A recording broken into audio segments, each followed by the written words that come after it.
नमस्कार। नगर परिषद, नगरपालिका आणि महानगरपालिकांच्या निवडणुकीची रणधुमाळी नुकतीच संपली। पाठोपाठ आता पुन्हा सुरू झाली जिल्हा परिषद आणि पंचायत समिती निवडणुकीची रणधुमाळी। बातमी आहे पंढरपूर तालुक्यातील जिल्हा परिषद आणि पंचायत समिती निवडणुकी संदर्भातील। बातमी सविस्तर पाहूयात, पण त्या अगोदर जर आमचं चॅनल सबस्क्राइब केलं नसेल तर हॅलो सोलापूर न्यूज चॅनलला सबस्क्राइब करा, जेणेकरून जिल्ह्यातील जिल्हा परिषद आणि पंचायत समिती निवडणूक संदर्भातील महत्त्वपूर्ण आणि मोजक्या व निवडक बातम्या आपणास लवकरात लवकर पोहोचतील।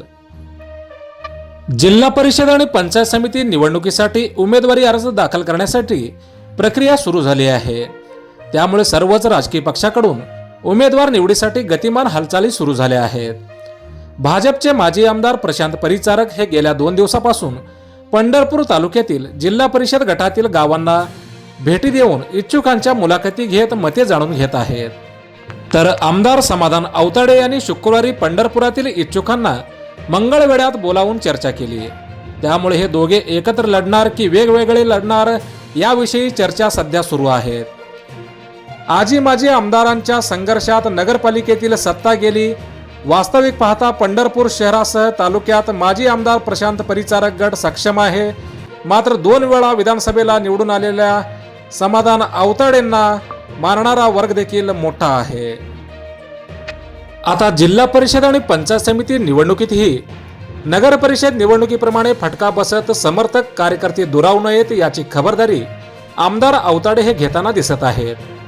त्यामुळेच पंढरपूर मंगळवेढा मतदारसंघातील समाविष्ट कासेगाव, गोपाळपूर, टाकळी, वाखरी व 4 जिल्हा परिषद गट आणि 8 पंचायत समिती गणातील कार्यकर्त्यांना मंगळवेढ्यात पाचारण करत त्यांनी मते जाणून घेतली।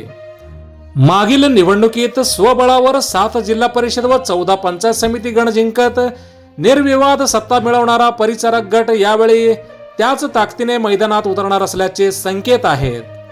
गेल्या काही दिवसापासून गुप्त बैठका घेणारे माजी आमदार प्रशांत परिचारक हे निवडणूक कार्यक्रम जाहीर होताच ऍक्टिव्ह मोडवर आल्याचे दिसून येत आहे।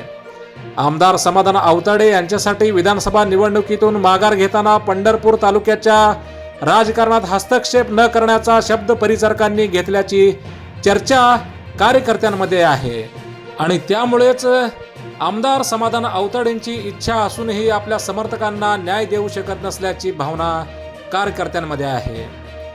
त्यामुळे गेल्या अनेक निवडणुकांमध्ये दोन्ही गटातील कार्यकर्त्यांचा छुपा राजकीय संघर्ष आहे।